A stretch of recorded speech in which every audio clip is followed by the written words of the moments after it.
شکریہ جی، شکریہ. بسم اللہ الرحمن الرحیم.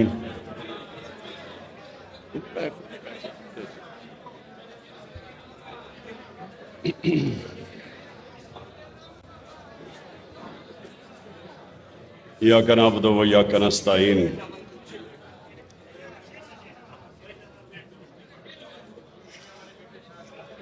میرے معزز علماء، معزز مشائخ، میں پہلے تو آپ سب کا شکریہ ادا کرتا ہوں. آپ یہاں تشریف لائے اور میں نے آپ کی تقریریں بھی سنی.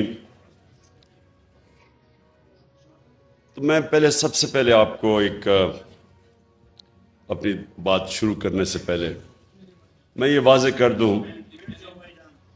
تھوڑا اس طرف ہو جاؤ،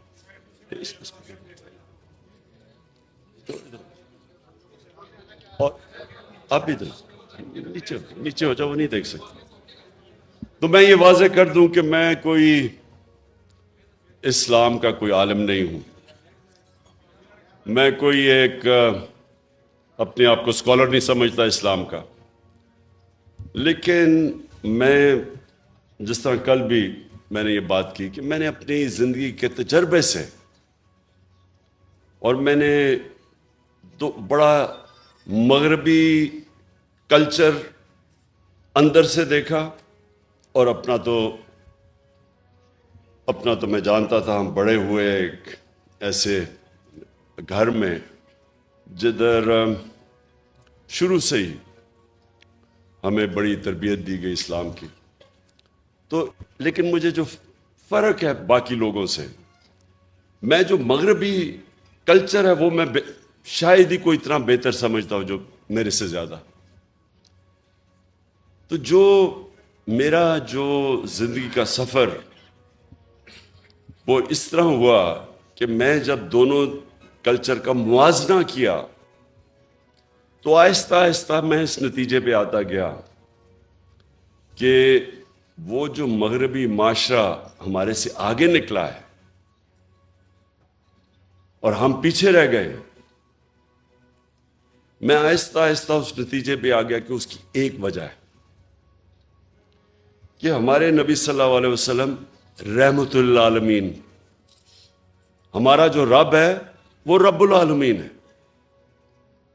رب المسلمین نہیں ہے، مسلمانوں کا خدا نہیں ہے، انسانوں کا خدا ہے.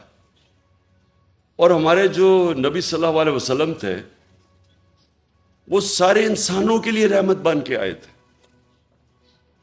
اللہ چاہتا تو وہ صرف مسلمانوں کے لیے رحمت بن کے آئے، لیکن وہ سب انسانوں کے لیے رحمت بن کے آئے تھے. اس کا کیا مطلب ہے؟ اس کا مطلب یہ ہے کہ جب اللہ ہمیں حکم کرتا ہے کہ نبی صلی اللہ علیہ وسلم کی شریعہ پہ چلو، ان کی سنت پہ چلو، تو وہ ہماری بہتری کے لیے اللہ کہتا ہے.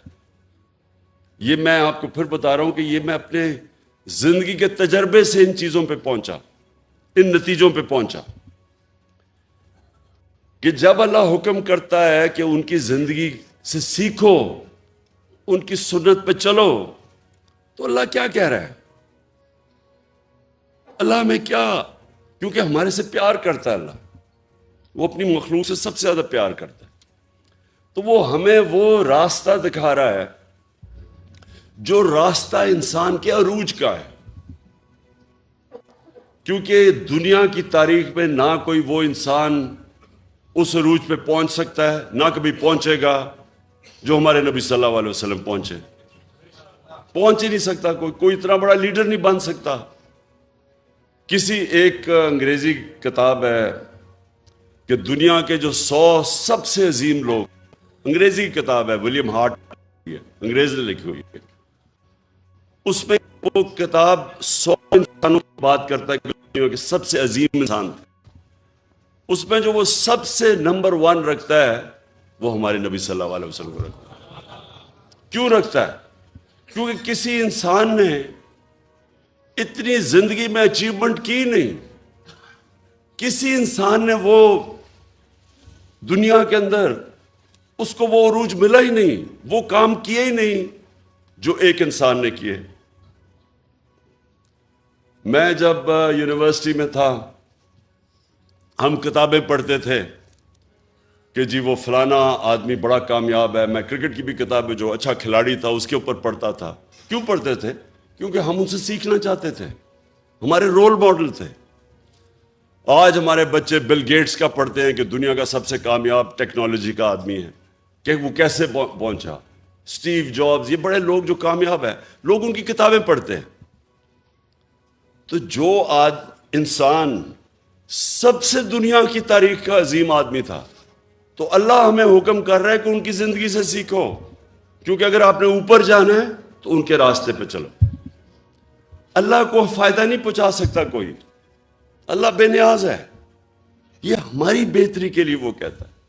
تو میرا یہ سب سے پہلا یہ نتیجے پہ میں کیسے پہنچا، کیونکہ جب میں نے دونوں معاشرے دیکھے، آپ حیران ہوں گے کہ جو مدینہ کی ریاست کے اصول بنائے تھے میرے نبی صلی اللہ علیہ وسلم نے، آپ حیران ہوں گے کہ وہ ان اصولوں پہ وہ مغربی معاشرے چل رہے ہیں۔ جو انہوں نے مدینہ کی ریاست پہ ایک ان انسانوں کو جن کی کوئی حیثیت ہی نہیں تھی، ان کو دنیا کی امامت کروا دی، اور یہ تاریخ کا حصہ ہے۔ ایک کتاب ہے، بڑی تاریخی کتاب، اس کو کہتے ہیں دا فال آف رومن ایمپائر، ایک بڑا ہسٹورین گبنز اس نے لکھی ہوئی ہے۔ اس میں ایک پورا چیپٹر ہے کہ کیسے وہ رومن ایمپائر جو اتنا بڑا سلطنت تھی، سپر پاور تھی، وہ کیسے گری۔ اس میں پورا چیپٹر ہے کہ ایک انسان اٹھا عرب سے، اور دیکھتے دیکھتے اس نے گھٹنے ٹیک دیے اس کے سامنے۔ تو اس نے کیا کیا؟ جو چیزیں کی نا، وہ تھی مدینہ کی ریاست میں انہوں نے بنیاد رکھی۔ بنیاد کس چیز پہ رکھی؟ سب سے پہلی بنیاد رکھی عدل اور انصاف پہ۔ یہ جو آپ ایک چیز یاد رکھ لیں کہ جس معاشرے کے اندر قانون کی حکمرانی نہیں، جدھر انصاف نہیں، وہ جانوروں کا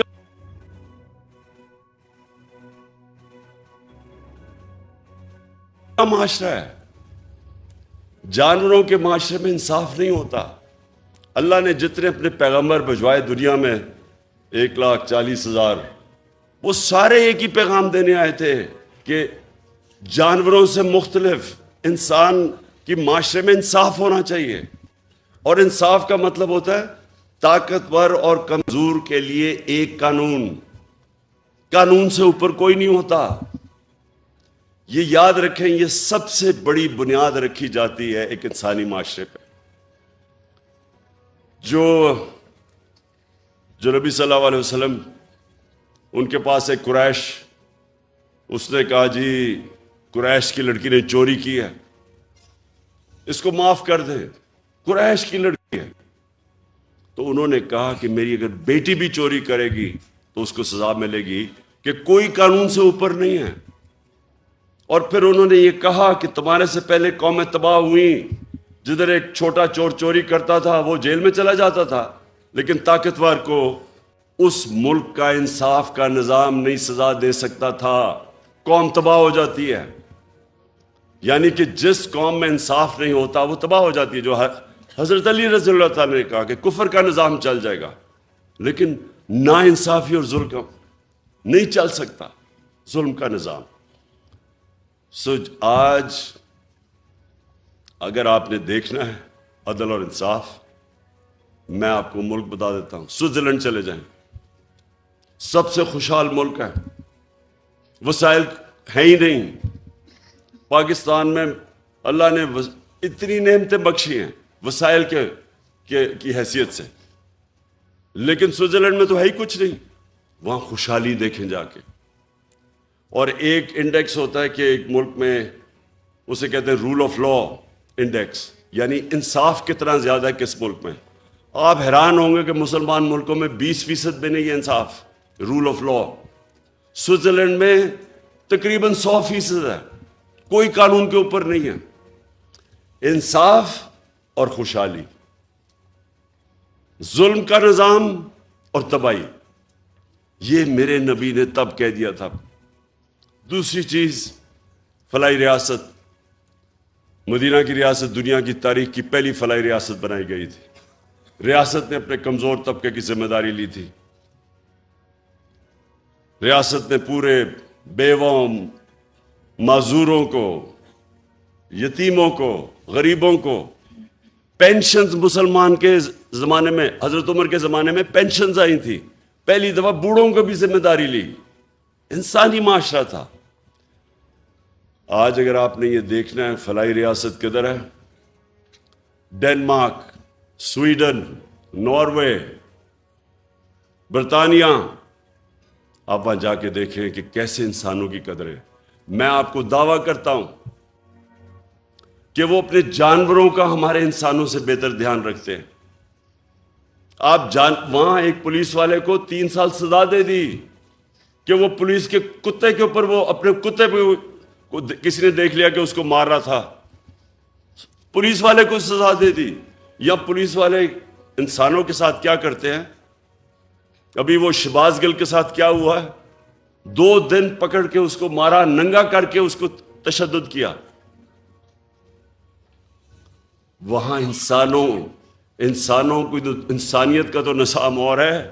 وہ جانوروں کو, ان کی ایک ہے RSPCA, وہ دیکھتی ہے کہ کئی جانوروں پہ تو نہیں ظلم ہو رہا. اور یہ کدھر شروع ہوا تھا؟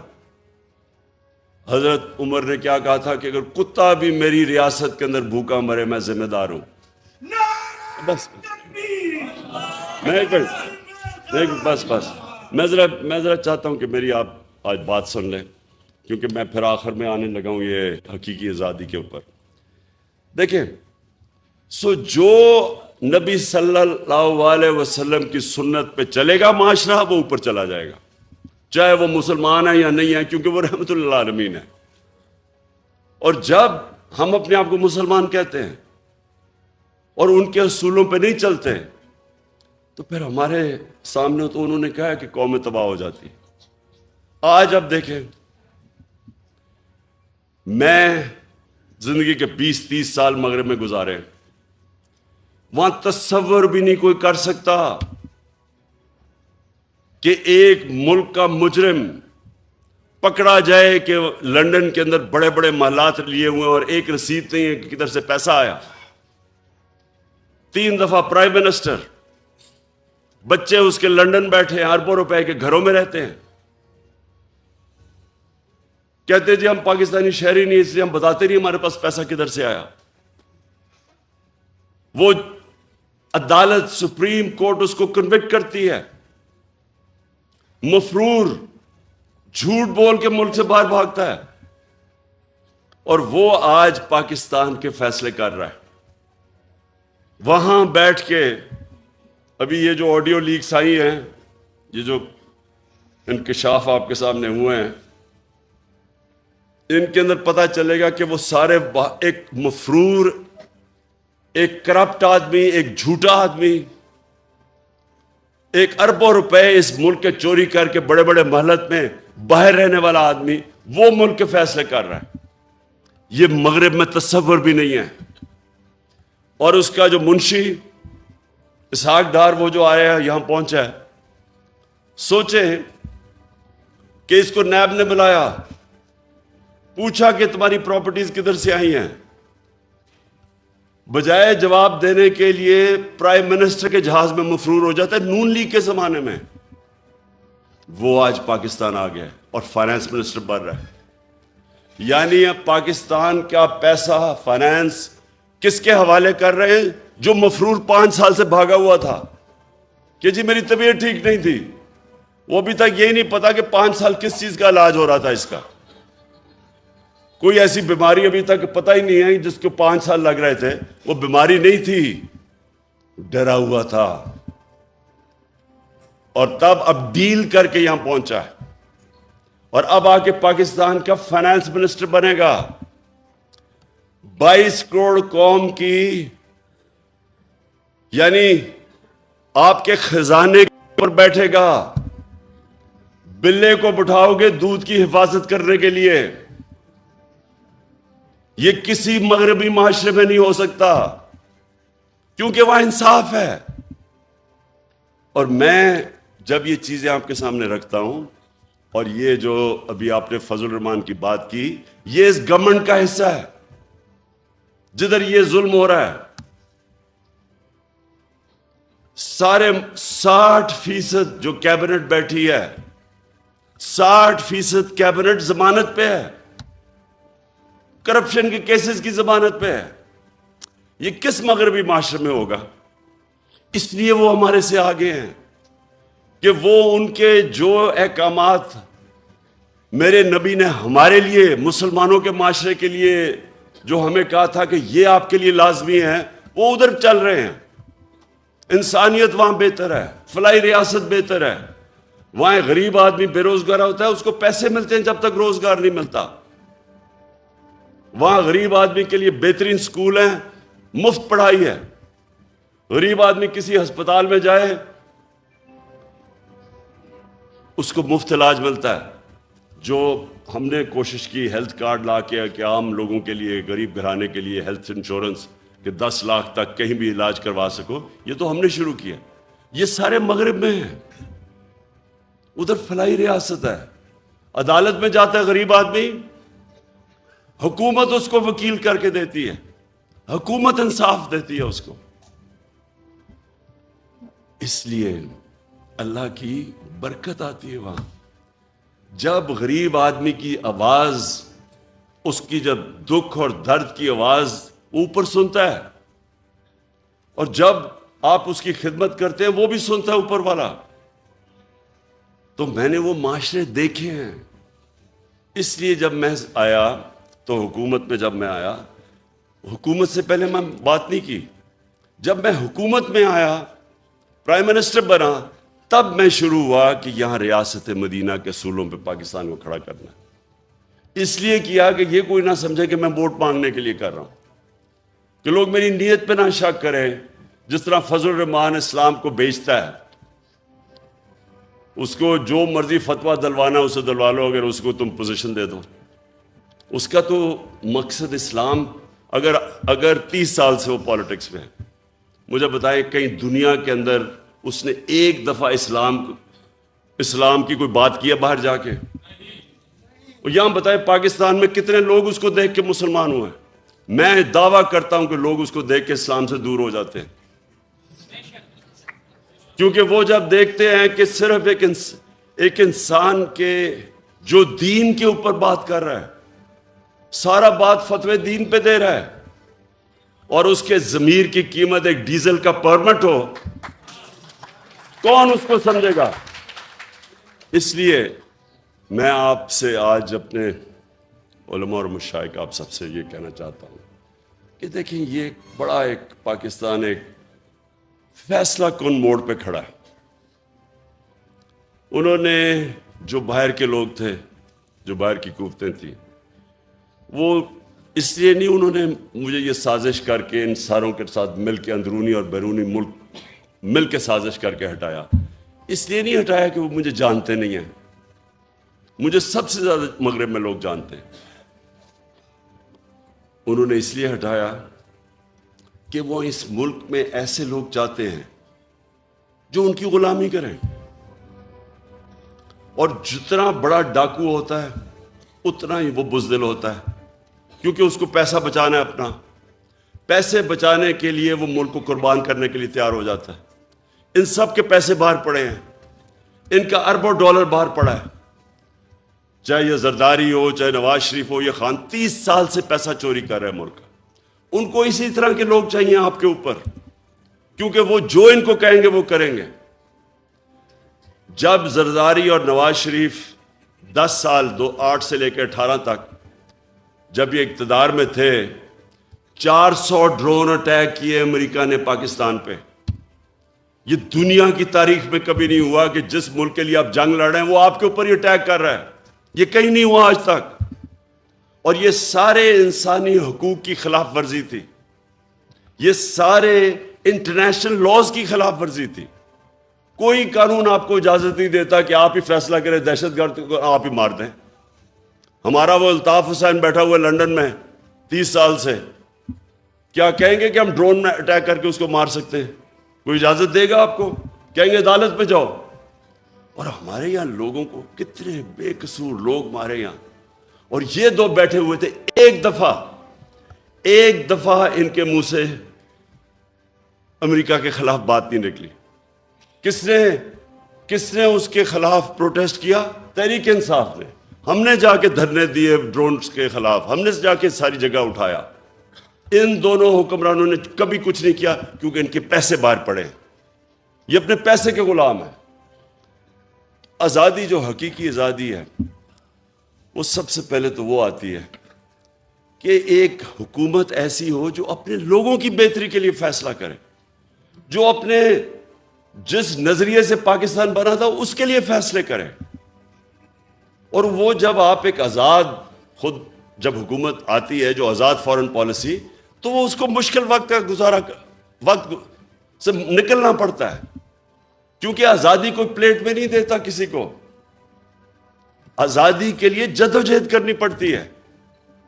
ہمارے نبی صلی اللہ علیہ وسلم مدینے میں پہلے دن آزادی نہیں مل گئی تھی. کفار نے پوری کوشش کی. جنگ احد کے اندر بڑی مشکلوں سے مسلمان بچے. پھر جنگ خندق کے اندر تو سارے سمجھ رہے تھے کہ بچیں گے نہیں، اتنی بڑی فوج آئی اور گھیر لیا تھا ان کو. تو جدوجہد کی، قربانیاں دیں، پھر آزاد ہوئے اور پھر ایک عظیم قوم بنے. غلام تو کبھی اوپر جا ہی نہیں سکتے. اور جب ایک مسلمان دعویٰ کر دیتا ہے کہ لا الہ الا اللہ، وہ پھر وہ کیسے کسی کی غلامی کر سکتا ہے؟ اس کا مطلب کہ آپ نے جو اللہ سے وعدہ کیا ہے، آپ نے حلف لیا ہے، لا الہ الا اللہ، اللہ سے آپ کا حلف ہے کہ اے اللہ تیرے سوا میں کسی کے سامنے نہیں جھکوں گا. پھر آپ کیسے کسی کی غلامی کر سکتے ہیں؟ اور پھر جب آپ یہ دعویٰ کر دیتے ہیں تو پھر اللہ آپ پہ چھوڑ دیتا ہے. اور قومیں وہ اٹھتی ہیں جو پھر اپنے پیر پہ کھڑی ہوتی ہیں، پھر قربانیاں دیتی ہیں، مل کے قوم قربانی دیتی ہے، وہ پھر نکل جاتی ہے. جو ہوا کہ دنیا کی تاریخ کا سب سے بڑا انقلاب آیا تھا مدینہ کے اندر. دنیا میں اتنا بڑا انقلاب نہیں آیا. 10 سال 622 اور 632 میں دنیا کا نقشہ بدل گیا. دنیا بدل گئی. 2 سپر پاورز تھی تب بھی. ہمیں بھی جب تک ہم ایک بحیثیت قوم ایک صحیح معنی میں اپنے آپ کو آزاد نہیں کرتے، جو ہمارا کلمہ ہمیں آزادی دیتا ہے، اور جب تک ہم یہ چوروں کی غلامی کریں گے جو باہر سے کنٹرولڈ ہیں، کوئی مستقبل نہیں ہے ملک کا. انہوں نے جو 5 مہینے کے اندر کہا جی ہم مہنگائی کم کرنے آئیں گے. 50 سال میں سب سے زیادہ مہنگائی ہوئی ہے آج پاکستان میں. 50 سال کے بعد ایسی مہنگائی ہے. کبھی ایسا معیشت جو 6% کے اوپر ترقی کر رہی تھی 6 مہینے پہلے، آج وہ بالکل نیچے گر چکی ہے. بے روزگاری بڑھ رہی ہے. یہ آپ کی خدمت کرنے نہیں آئے تھے، یہ اپنے کیسز ختم کرنے آئے تھے. انہوں نے جو چوری کی ہوئی ہے اس کو بچانے آئے تھے. یہ اسحاق ڈار جیسا فراڈ، یہ اب اسی NRO ڈیل کے تحت یہ پاکستان پہنچا ہے. اور ہماری بڑی بدقسمتی ہے کہ ہمارا نہ انصاف کا نظام اس کو روک سکا، اور نہ ہمارے وہ لوگ جو ملک کے محافظ ہیں بنتے ہیں، نہ انہوں نے اس کا راستہ روکا. اور کون روکے گا؟ انشاءاللہ آپ کا بھائی عمران خان انشاءاللہ اس کا راستہ روکے.